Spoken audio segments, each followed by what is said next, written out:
Hola, ¿cómo están? Bienvenidos a Democracia Hoy. Qué bueno que nos volvemos a encontrar. Seguimos junto a Idea Internacional intentando hacer una suerte de mirada del panorama de la reforma política en nuestro país. Hemos hablado de voto preferencial, hemos hablado del aporte económico a los partidos políticos y hoy toca hablar de la bicameralidad, una de las reformas políticas quizás más interesantes y más importantes, pero que no está sola dentro de las reformas, siempre está amarrada y trenzada con la necesidad de otras reformas políticas. Fernando Tuesta, especialista en temas electorales, analista político, ex jefe de la OMPE, además, nos atiende y estamos muy contentos de poder conversar con él. Fernando, ¿cómo te va? Bienvenido a Democracia Hoy. ¿Cómo has estado? ¿Qué tal, Carlos? Buenos días. Bien, felizmente. Creo que tú también. Vamos bien, vamos bien. ¿Cómo te ha tratado el COVID? ¿Cómo está tu gente? Bien, felizmente. Trabajando en casa, los chicos estudiando también en casa, nos administramos bien, felizmente. Tenemos suerte, creo que Tenemos suerte. lamentablemente mucha gente no lo tiene. Y bueno, ahora con el trabajo sobrecargado, se viene el lunes inicio de clase y la verdad que esto de trabajar en casa no es trabajar menos, sino es trabajar más. Se multiplican. Es verdad. Fernando, no te queremos quitar tiempo. Vamos de lleno al tema que nos convoca. Primero, Bueno, la tradición política del Perú, la tradición constitucional, ¿nos ubica en la unicameralidad o en la bicameralidad? históricamente, desde la primera constitución peruana, inicio de la República, hasta 1993, nos ubica en este modelo diseño bicameral. Una Cámara de Diputados y una Cámara de Senadores. La última, la de elegida en 1990, tenía 180 diputados y 60 senadores. Era lo que se llamaba, o lo que se denomina, una bicameralidad simétrica. Vale decir que en realidad las dos cámaras tenían casi las mismas funciones en términos, por ejemplo, de la función de leyes, ¿no? Entraba un proyecto de ley en una, Claro. la segunda la revisaba, pero también podría ser al revés, Ok. ¿no? Por eso eran simétricos, ¿no? Esto se termina pues con el autogolpe en el 92, porque se cierra el Congreso, no se disuelve, se cierra, se clausura, se lo toma además. Y el 93, con la constitución de ese año, se inaugura en el Perú el unicameralismo. Primero con 120 congresistas y luego se incrementa a 130, ¿no? De acuerdo. Bajo una figura también de reforma constitucional. Contéstame con un sí, no, depende. ¿La bicameralidad garantiza una mayor estabilidad política? Mayor sí, mayor sí. No únicamente, pero mayor sí. ¿La bicameralidad garantiza mejores leyes? Sí, por ejemplo, alguna de estas que hemos visto en los últimos días en el Congreso hubieran tenido que pasar por una cámara revisora, ¿no? Y quizá habría la posibilidad de que, por ejemplo, se detenga, se la revise, regresaría de repente a diputados, ¿no? Ya hay un procedimiento, unos canales que te pueden llevar evidentemente a una mejor elaboración de ley. De acuerdo. ¿Por qué la bicameralidad no es popular? Esto, impopular no es que sea, sino que cambiar de unicameralidad a bicameralidad es donde aparecen los problemas. ¿Y por qué? Porque la gente asocia de la siguiente manera.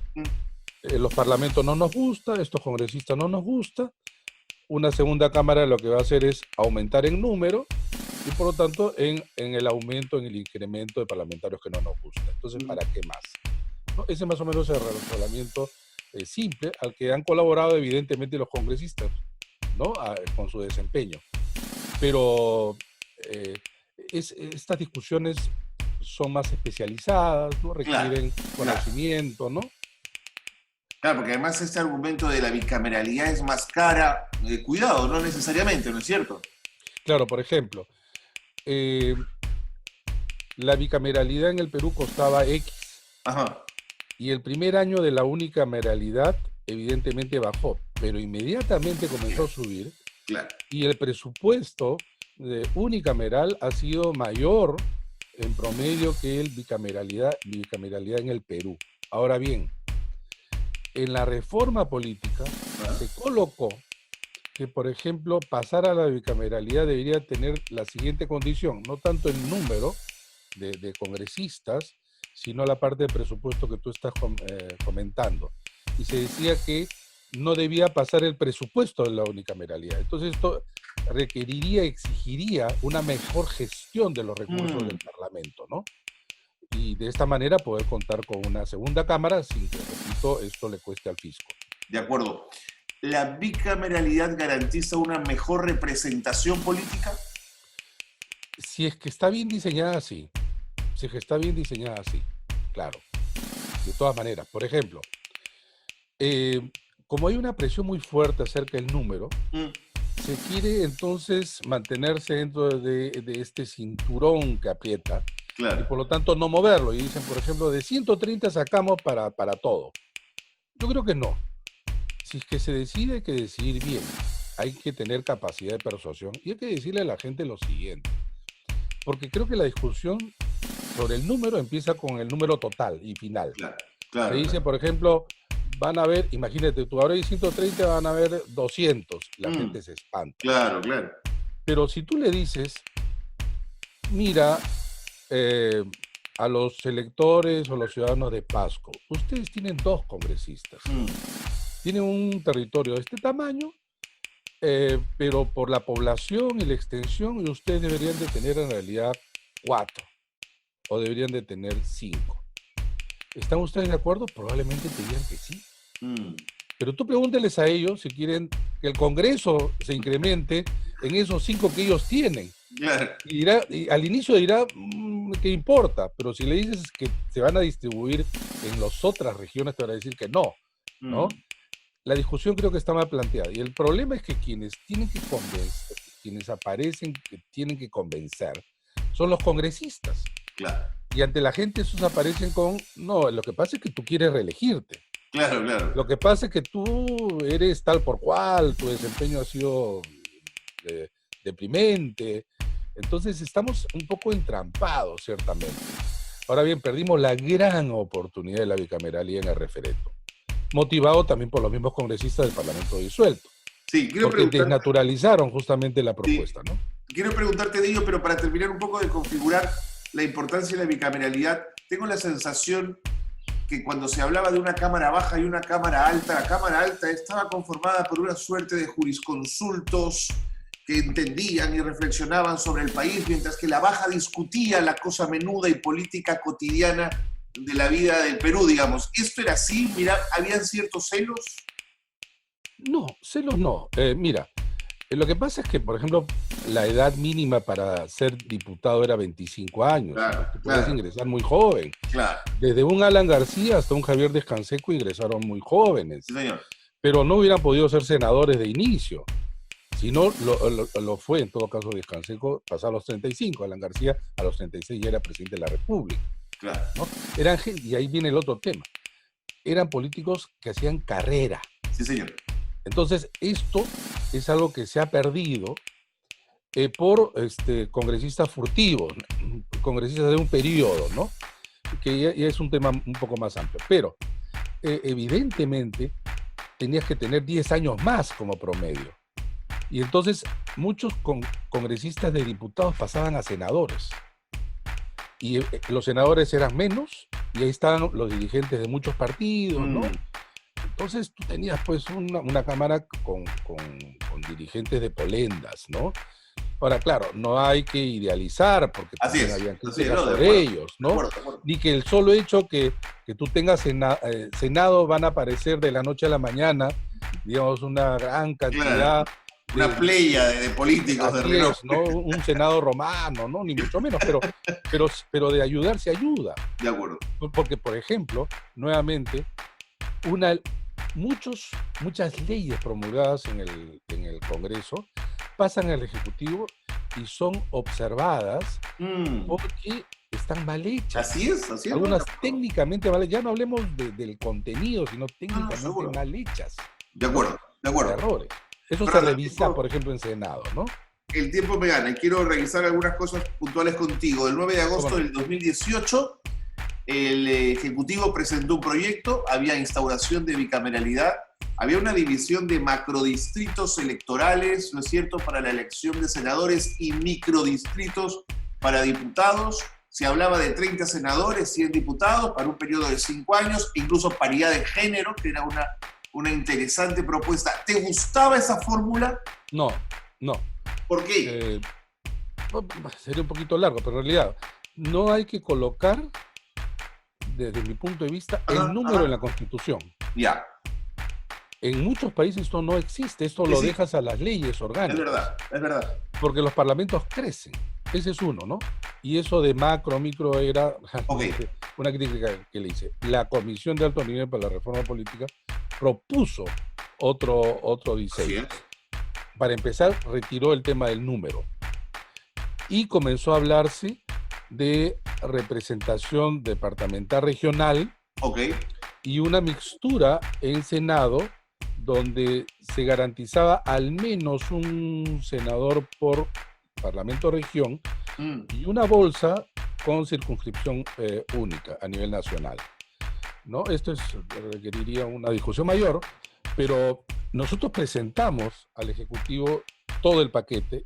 El Ejecutivo de todos los 12 proyectos tomó 11, pero el de la bicameralidad no lo tomó, aun cuando la bicameralidad estaba dentro de un proyecto de ley de reforma constitucional que tenía además otros temas, relaciones con el Congreso, etcétera, Ejecutivo, Legislativo y otros. Entonces tomó esas partes de relación, aun cuando mantuvo la unicameralidad, no porque no lo quisiera, porque finalmente lo había planteado en el referéndum, sino que consideraba que como el referéndum se votó en contra, Claro. era políticamente inadecuado, Incorrecto, ¿no? Incorrecto. Bueno, fue rechazada la propuesta de la bicameralidad por un 90.51% de los electores, que no era poco, y en el 2019, en marzo, viene el informe final de la comisión en la que tú estabas, que presenta un proyecto al país. Ahí nos hemos quedado. ¿Qué viene ahora, Fernando? Mira, uno podría decir siempre hay que empujar la bicameralidad. Ya. Pero claro, ahora tienes un Congreso que ha estado en contra de las reformas en un sentido general. Hay muchos congresistas que sí han empujado en un buen sentido, se ha discutido mal. Y entonces, claro, aparece la propuesta de crear el Senado, ¿no? Y entonces aparece nuevamente ante la opinión pública como, bueno, se quieren reelegir a través de ese canal y de esa puerta, ¿no? Sí. Entonces, claro, esto se queda, es una discusión que se comienza a enviciar, ¿no? Porque si te preguntan, ¿se podrían elegir ellos ya como candidatos a senadores? No ahora, sino digamos en el 2022 creo que estarían planteando. Uno diría que sí. La gente en el Perú tiene un nivel de rechazo tan grande a la política, Carlos, que no quisiera que se reelija, claro, nadie. Somos el único país en la región donde no reelige presidente, parlamentarios, gobernadores ni alcaldes. Y entonces la gente con eso se siente al inicio tranquila, pero luego brotan los inexpertos o los pillos de la política que aparecen justamente como para suplir estas ausencias y de aquellos quienes se retiran de la política o se colocan al margen de la política, porque la política no les parece atractiva, no les parece que tienen esos elementos de gente que quisiera pues ir algo más allá de que ganar un sueldo, claro, o ser canalizador de intereses, claro, corporativos, ¿no? Fernando, una pregunta un poco con trampa, pero la decisión en el voto, en el referéndum de la gente respecto a la bicameralidad, ¿no habría cerrado ya definitivamente esa puerta? ¿O crees que los especialistas, aún entendiendo la voluntad popular, tienen que seguir empujando este coche porque nos garantizaría un mejor nivel de Congreso? Empiezo confirmando la última parte que tú dices, pero habría que recordar lo siguiente. Y en eso el presidente Vizcarra tiene y tuvo un papel que jugar importante. ¿Por qué? Porque esta propuesta no la rechazaba el presidente, no la rechazaba el Congreso, no la rechazaba la mayoría de expertos, yo diría casi la totalidad. Ajá. Y es por eso que ante la propuesta inicial de bicameralidad, que la planteó el Ejecutivo dentro de las 4 reformas, una era bicameralidad. Así es. O sea, quiere decir que estaba de acuerdo con la bicameralidad. Pero en el camino se distorsiona, te comentaba, esta propuesta, Claro. haciéndola evidentemente inviable, ¿no? Porque había puertas a relaciones, de mi punto de vista, peores de las que tenemos ahora. Entonces, el presidente dice, se ha desnaturalizado y hay que votar por el no, y la gente lo sigue. Hasta ese momento, incluso en las encuestas se decía favorable. Cuando se dice no, entonces la gente vota por el no a la bicameralidad, pero lo que se votó es ese modelo. No existe una bicameralidad, no existe un solo modelo. Claro, claro, no, de acuerdo. Ahora, explicar eso es ciertamente Es distinto, porque la mayoría te saca justamente este evento. Dice, el referéndum en realidad rechazó la bicameralidad. No, 1, rechazó ese modelo. 2, la propia Constitución señala que no se puede presentar un proyecto pasado un año, ya pasó más de un año. ¿No? Ya pasó más de un año. Ahora, este Congreso está en capacidad de poder discutir, digamos, en un buen sentido la bicameralidad. Creo que no. Pero Jade ha dicho, es el punto siguiente en agenda, presidente de la Comisión de Constitución.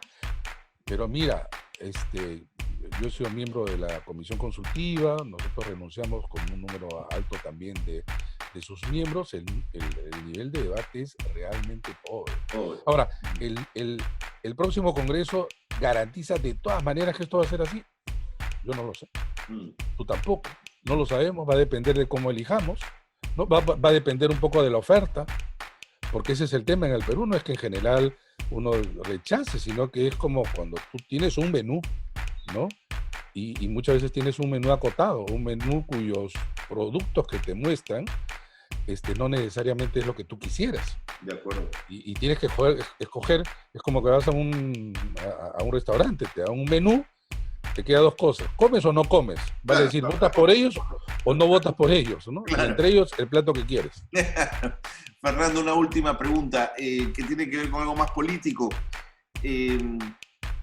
Aunque no sea la fuerza principal hoy en el Congreso, siempre el fujimorismo tuvo como gran bandera la unicameralidad. Ellos son los padres de la criatura, además en la Constitución del 93, ¿no es cierto? ¿Te parece que ese siempre será un escollo? ¿O tú que has trabajado en el Congreso, que has conversado con todas las fuerzas políticas, sientes que esto es cuestión de tiempo, que va a ir cediendo la posición de la unicameralidad hacia la bicameralidad? No he trabajado con el Congreso, he estado al lado del Congreso. Vale, pero digamos, asesorando, acompañando, vaya. ¿No? Sí, mira. Yo creo que esto ya pasó en el fujimorismo. Okay. Quizá la congresista Marta Chávez, porque durante años, quizá ella personalmente siente que ya dar marcha atrás a estas posiciones no es lo correcto. Creo que ha quedado reducido esta posición. En el fujimorismo, los nuevos fujimoristas, incluso del Parlamento disuelto, estaban por la bicameralidad. Okay. ¿No? Estaban por la bicameralidad. Yo creo que no va a ser un escollo. Otros pueden ser escollos. Yo creo que ahora ellos no. Dentro de ellos probablemente que hay algunos pocos, pero como que hay también en otros partidos, ¿no? De acuerdo. Oye, Fernando, el tiempo nos ha ganado. Muchísimas gracias por habernos ayudado a entender un poquito más este tema, que siempre es entre apasionante, pero al mismo tiempo muy técnico. Por eso hay que mirarlo con mucho ojo, con mucho detalle. Muchísimas gracias. No, gracias a ti, Carlos. Un gran abrazo. Fernando, tú has estado con nosotros, especialista en temas electorales, jefe de la OMPE en su momento también, que nos ha ayudado un poquito a entender cuál es la situación hoy de la bicameralidad y de la disputa política, la conversación, el intercambio de ideas, el debate sobre la posibilidad del regreso a la bicameralidad. Con esto le ponemos punto final al programa. Gracias por haber estado con nosotros en Democracia Hoy, el programa de Idea Internacional.